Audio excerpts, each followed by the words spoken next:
48 heures. C'est le temps qu'il a fallu pour que la 4e force aérienne du monde perde 3 appareils sans qu'un seul avion ennemi ne décolle. Un MiG-27 abattu le 27 mai, son pilote capturé et emmené en captivité de l'autre côté de la frontière. Quelques minutes plus tard, un MiG-21 touché par un missile portatif Stinger, son pilote éjecté vivant puis exécuté au sol. L'autopsie le confirmera plus tard par un genou fracturé et 2 impacts de balles. Et le lendemain, un hélicoptère abattu par 3 missiles, 4 membres d'équipage tués.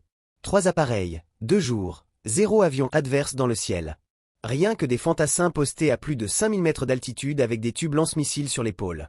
Avant d'aller plus loin, une parenthèse entre nous. Si ce genre de renversement stratégique vous captive autant que moi, abonnez-vous, ça compte énormément pour la suite de ces récits.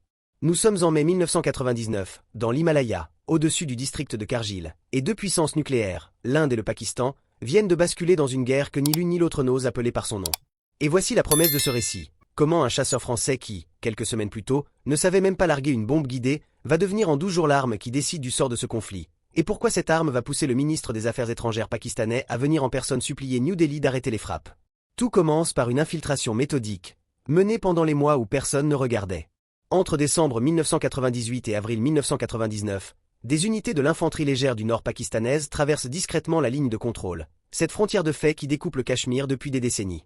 Chaque hiver, l'armée indienne évacuait ses postes les plus hauts, invivables sous des températures de moins 40 degrés, pour les réoccuper au dégel. Cette année-là, les soldats pakistanais arrivent avant eux. 130 positions occupées, des sommets entre 4500 et 5500 mètres, sur un front de 160 km. L'opération porte un nom de code, Badr, et Islamabad jure officiellement qu'il ne s'agit que de combattants indépendants du Cachemire. Mais début mai, des bergers signalent des silhouettes armées sur les crêtes. Les patrouilles indiennes envoyées vérifier tombent dans des embuscades. Et c'est là que New Delhi comprend l'ampleur du piège. Ces positions surplombent directement la route nationale numéro 1, l'unique lien terrestre entre Srinagar et Leh, la seule artère de ravitaillement pour tout le Ladakh et pour les troupes qui font face à la Chine.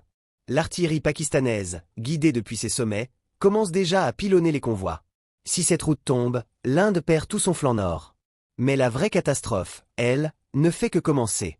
Le 24 mai, après des jours de tension au sommet de l'État, le gouvernement de Vajpayee autorise enfin l'aviation à entrer dans la bataille. Une seule condition, non négociable, aucun appareil ne doit franchir la ligne de contrôle, pas même l'espace d'une manœuvre d'évitement de quelques secondes.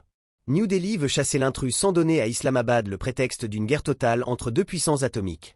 Les pilotes devront donc frapper des cibles parfois collées à la frontière tout en effectuant chaque virage entièrement du côté indien. Le 26 mai à 6h30 du matin, l'opération Safed Sagar débute. MiG-21, MiG-23 et MiG-27 pilonnent les positions capturées. C'est le premier engagement de combat mené par l'aviation indienne depuis la guerre de 1971. Et le lendemain, les 3 pertes évoquées au tout début de ce récit s'abattent, coup sur coup, sur l'état-major. Une réalité que personne n'avait anticipée éclate alors au grand jour. Jamais aucune armée de l'air au monde n'avait mené de campagne de frappe soutenue à une telle altitude. Les cibles se trouvent entre 4800 et 5500 mètres, là où l'air raréfié dévie la trajectoire des bombes, réduit la portance des avions et fausse chaque paramètre de tir en piqué.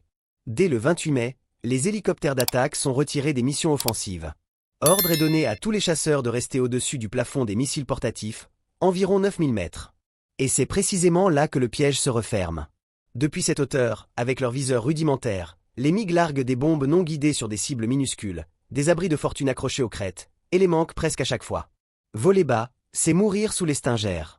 Voler haut, c'est ne toucher rien. L'équation paraît insoluble. Un seul appareil, dans tout l'arsenal indien, possède le système de navigation, la précision de tir et le rayon de virage assez serré pour frapper juste sans jamais déborder de la ligne de contrôle. Un Delta acheté à la France 14 ans plus tôt. Le Mirage 2000. Mais au moment où l'état-major se tourne vers lui, cet avion cache un défaut que presque personne, en dehors des ateliers techniques, ne connaît encore. Les bombes à guidage laser achetées aux États-Unis dorment dans des entrepôts, jamais intégrées à l'appareil, et les sanctions américaines interdisent désormais toute assistance technique. L'avion sur lequel repose toute la suite de la campagne est incapable de tirer son arme la plus précieuse.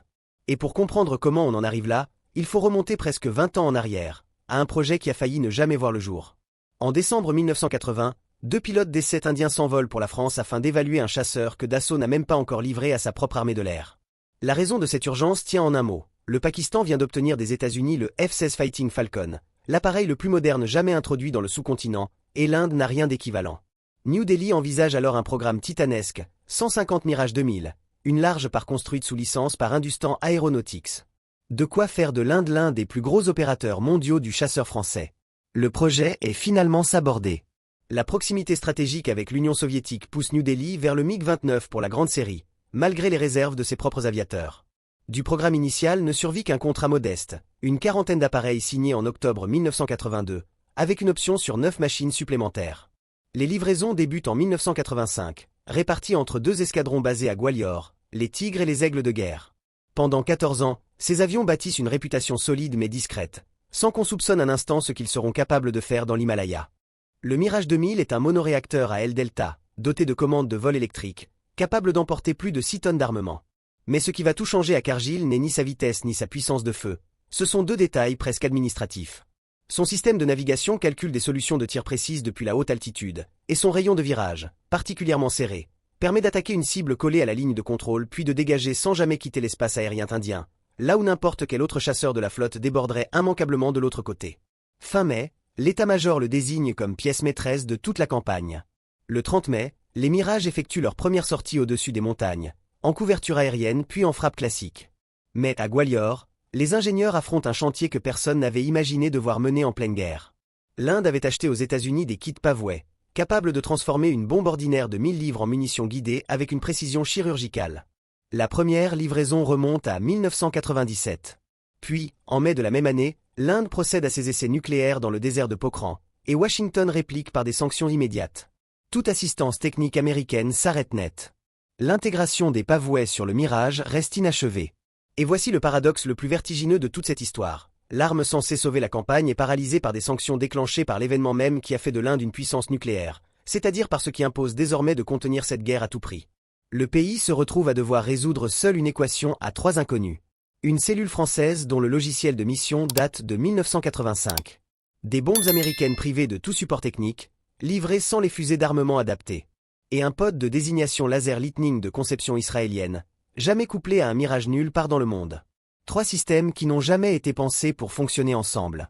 Le travail démarre à Bangalore avant de se poursuivre à Gwalior, au cœur même des escadrons. Des équipes indiennes réécrivent les interfaces du système d'armes, adaptent les fusées disponibles, câblent le pod israélien sur les points d'emport français, valident chaque paramètre de largage à travers des essais accélérés. Des spécialistes israéliens prêtent main forte sur l'intégration du Lightning. Un chantier qui, en temps de paix, aurait exigé des mois entiers de procédures et bouclé en 12 jours.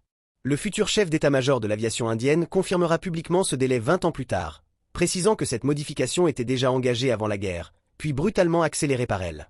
Le 12 juin, une poignée de Mirages modifiés est déclarée apte aux frappes de précision. Les appareils sont avancés sur les bases d'Ambala et d'Adampur, au Penchap, à distance de frappe des montagnes. Et c'est à ce moment que les équipages découvrent, presque par accident, un usage totalement inattendu de leur nouvel équipement. Le pod Lightning, conçu pour guider des bombes, se révèle être le meilleur outil de reconnaissance de tout le théâtre d'opération, capable de repérer depuis 9000 mètres des abris, des sentiers de ravitaillement et des dépôts que l'analyse photo classique ne parvenait pas à localiser. Les Mirages se mettent alors à cartographier méthodiquement les positions adverses, secteur après secteur. Et le 16 juin, au cours d'une mission d'observation au-dessus du secteur de Batalik, l'image transmise par le pod révèle, au fond d'une vallée en forme de cuvette, quelque chose dont l'ampleur dépasse tout ce que le renseignement indien avait identifié depuis le début du conflit. Ce que le commandement décide alors de faire de cette découverte va devenir la décision la plus froide, la plus calculée de toute la guerre. Ce que le pod venait de localiser dans cette cuvette était le centre logistique principal de toute la force d'intrusion dans le secteur de Batalik. Des dizaines de structures, des dépôts de munitions, des réserves de carburant et de vivres, un point de transit par lequel transitait le ravitaillement de milliers d'hommes accrochés aux crêtes. Une frappe immédiate aurait détruit une partie des stocks. Le commandement aérien indien choisit une toute autre stratégie. Il laisse le camp continuer de grossir, observe jour après jour l'accumulation des hommes et du matériel, et attend que la concentration atteigne un seuil où un seul raid produirait un effet stratégique décisif. Le commandant en chef du commandement aérien occidental assumera plus tard cette logique sans détour, expliquant que détruire cette base allait paralyser l'effort de guerre adverse tout entier. Le 17 juin au matin, une formation de Mirage 2000 de l'escadron des Aigles de guerre fond sur la cuvette. Les appareils plongent depuis la haute altitude, hors de portée des missiles portatifs, et larguent des bombes classiques de 1000 livres dont les points d'impact sont calculés par le système d'armes de bord. Les résultats dépassent toutes les attentes du commandement. Une 50aine de structures détruites, les dépôts explosent en chaîne, et les pertes humaines oscillent, selon les estimations, entre 100 et 300 hommes en quelques minutes à peine. Des frappes de suivi, dans les jours qui suivent, interdisent toute tentative de reconstruction sur le site. Pour la première fois depuis le début du conflit, l'aviation ne grignote plus les positions une par une. Elle vient de trancher net l'artère qui les nourrissait toutes. Ce qui se passe alors sur les crêtes échappe presque totalement à l'observation directe, sauf pour ceux qui écoutent. Les services d'écoute indiens interceptent les communications radio des unités retranchées, et ces messages décrivent une situation qui se dégrade heure après heure. Les rations s'épuisent, l'eau manque, les munitions se raréfient, les fournitures médicales deviennent introuvables, les blessés ne peuvent plus être évacués vers l'arrière. Les hommes qui tenaient les hauteurs et dominaient la route nationale se retrouvent eux-mêmes assiégés par l'altitude, coupés de toute profondeur logistique, réduits à rationner chaque cartouche. Et la confirmation la plus troublante de cet effondrement ne vient pas des services de renseignement, elle vient directement du sommet de l'État pakistanais. Le 12 juin déjà, en pleine montée en puissance des frappes, le ministre des Affaires étrangères Sartaj Aziz se rend à New Delhi pour des négociations, et parmi ses demandes figure, sans détour, l'arrêt des attaques aériennes. Un État qui niait officiellement la présence de ses propres soldats sur ces montagnes suppliait qu'on cesse de les bombarder. Cet aveu valait toutes les preuves du monde, et il désignait sans la moindre ambiguïté l'arme qui faisait basculer le rapport de force. Une question, pourtant, planait sur toute la campagne depuis le premier jour. Où était donc l'aviation pakistanaise? Les F-16, achetés précisément pour dominer ce ciel, décollaient bel et bien, patrouillaient de leur côté de la ligne, parfaitement visibles sur les radars indiens. Mais aucun n'a jamais franchi la frontière pour engager les formations de frappe. Deux verrous l'expliquent. Le premier est militaire. Chaque raid de Mirage était couvert par des MiG-29 armés de missiles à moyenne portée, et l'escadron des Tigres a consacré à ses missions de protection 274 sorties sur toute la durée de la guerre. Le second verrou est purement politique. Islamabad soutenait que les combattants de Kargil étaient des insurgés indépendants, et faire intervenir des chasseurs pakistanais aurait détruit cette fiction en une seule détection radar. La défense adverse se réduit donc au seul missile portatif, près d'une centaine de tirs au cours de la guerre, mais après le 28 mai, pas un seul n'atteint sa cible, les profils de vol au-dessus de 9000 mètres plaçant les appareils définitivement hors d'atteinte. Privés de ravitaillement, harcelés depuis le ciel, les positions du secteur de Batalik commencent à céder les unes après les autres sous les assauts de l'infanterie indienne. Mais à l'ouest, au-dessus de la ville de Dras, un massif continue à lui seul de verrouiller toute la situation, et c'est contre lui que les Mirages vont enfin employer l'arme forgée en 12 jours d'urgence. Depuis son sommet à plus de 5000 mètres, des observateurs pakistanais réglaient le tir de l'artillerie qui pilonnait la route nationale numéro 1, tandis qu'un poste de commandement enterré coordonnait toute la défense du secteur. Chaque assaut d'infanterie contre ces pentes se soldait par des dizaines de vies perdues. Tant que cette montagne tenait, la victoire restait hors d'atteinte, et son nom, Tiger Hill, devenait dans la presse indienne le symbole de toute la guerre. Le 24 juin à 6h30 du matin, 3 Mirage 2000 décollent de la base d'Adampur et mettent le cap vers le nord. Sous le fuselage de 2 d'entre eux pend une munition qu'aucun avion indien n'a jamais larguée au combat. Une bombe pavouée de 1000 livres à guidage laser, assemblée à partir des kits restés 14 ans sans emploi. L'importance que l'état-major accorde à ce vol se mesure à un détail. Le chef d'état-major de l'aviation indienne observe en personne le déroulement de la mission. L'objectif est le poste de commandement de bataillon installé au sommet de Tiger Hill, culminant à environ 5060 mètres au-dessus de Dras. À l'approche, le pod de désignation accroche la cible, le pilote maintient le faisceau laser sur les bunkers pendant toute la descente de la bombe, et l'impact pulvérise les installations sommitales. La même journée, une seconde attaque à la bombe classique frappe le même objectif. Selon les données indiennes, un quartier général de bataillon est anéanti et 5 officiers adverses tués, décapitant la chaîne de commandement locale au moment précis où l'infanterie indienne se prépare à monter à l'assaut final. Ce succès pousse l'escadron des aigles de guerre à tenter, la nuit suivante, quelque chose d'un tout autre niveau de difficulté. Le 25 juin à 2h du matin, un Mirage biplace effectue le tout premier largage nocturne d'une bombe guidée de toute l'histoire de l'aviation indienne, contre les mêmes troupes retranchées au sommet du massif. La nature du danger a changé du tout au tout. Il ne s'agit plus d'échapper à un missile, il s'agit de naviguer de nuit dans un corridor encaissé entre des pics dépassant 6 et 7000 mètres, où la moindre erreur de trajectoire se termine contre une paroi rocheuse. Les équipages construisent leur trajectoire d'attaque sur des repères visuels lointains, utilisant notamment la silhouette du K2 se découpant sous la lune loin au nord, et le sommet du Nunkun au sud-est, pour aligner leur passe finale plein nord vers la cible. La bombe frappe les positions enterrées dans l'obscurité totale, sans que la défense n'ait rien vu venir. Quelques heures plus tard, dans la journée, les fantassins indiens montent à l'assaut des pentes et s'emparent du sommet au terme d'un combat rapproché d'une violence extrême. Des unités au sol qui observaient les frappes depuis les crêtes voisines rapporteront plus tard l'effet produit sur le moral des deux camps, des défenseurs pilonnés sans pouvoir répliquer, et des assaillants regardant pour la première fois la montagne s'ouvrir littéralement devant eux. La méthode validée sur Tiger, il est aussitôt étendu au reste du théâtre d'opération. Dès le 23 juin, un camp logistique situé au point 4388, dans la vallée de Mushko, avait déjà été traité selon le même principe. Début juillet, les Mirages reviennent frapper les positions résiduelles du secteur, et le 4 juillet, une nouvelle attaque à la bombe classique appuie les troupes au sol au moment où l'armée de terre reprend les dernières crêtes majeures autour de Dras. Et c'est en dressant le bilan technique de ces semaines qu'apparaît le chiffre le plus vertigineux de toute la campagne. L'ensemble de la guerre n'aura consommé que 9 bombes guidées, 8 larguées par les Mirages, une seule par un Jaguar. 9 munitions de précision, sur des milliers de bombes classiques déversées, ont suffi à faire basculer tout le conflit, parce qu'elles ont été réservées exclusivement aux objectifs dont la destruction désorganisait l'ensemble du dispositif adverse, les centres de commandement, les nœuds logistiques. Pendant ce temps, les bombes classiques, guidées par le calculateur de bord et désignées par le pod, traitaient le reste avec une précision déjà inédite pour l'époque.